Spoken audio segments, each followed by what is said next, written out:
आपका नाम क्या है? इंद्रजीत राजा खैरा पहाड़ी। Mobile number 9525104625।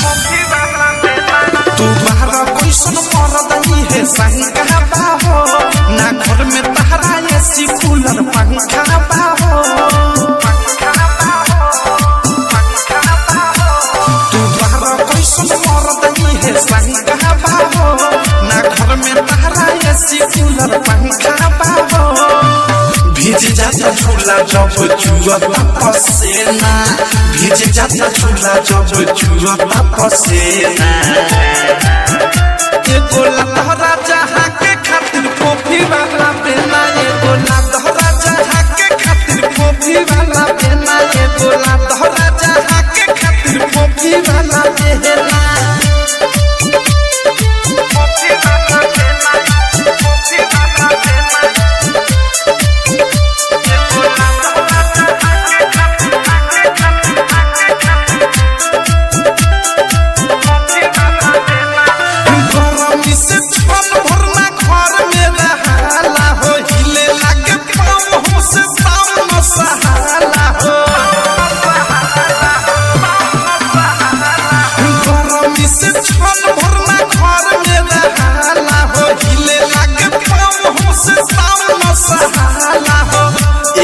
सट के हमसे मांगता रचेना, यही में सट के हमसे मांगता रचेना। एगो लहरा जहाँ के खातिर कॉफी वाला बेना, एगो लहरा जहाँ के खातिर कॉफी वाला बेना, एगो लहरा जहाँ के खातिर कॉफी वाला बेना।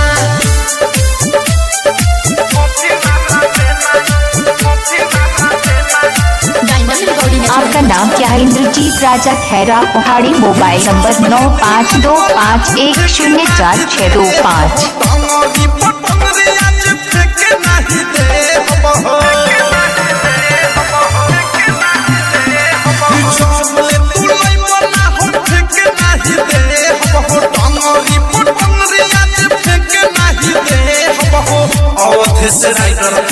होखे फूला के ना, अनुराग बदशाह मुकेश होखे फूला के ना। एगो लहरा जहाँ के खातिर कॉफी वाला बेना, एगो लहरा जहाँ के खातिर कॉफी वाला बेना, एगो लहरा जहाँ के खातिर कॉफी वाला बेना। तू बाहर कोई सुन मरदई है सही कहबा हो ना, घर में तहरा एसी कूलर पंखा बाहो। भीज जाता झूला जब जुआ पसेना, भीज जाता झूला जब जुआ पसेना।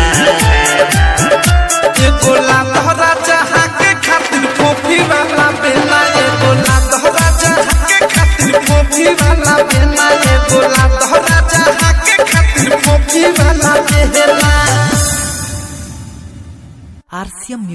आपका नाम क्या है? इंद्रजीत राजा खैरा पहाड़ी। Mobile number 9525104625।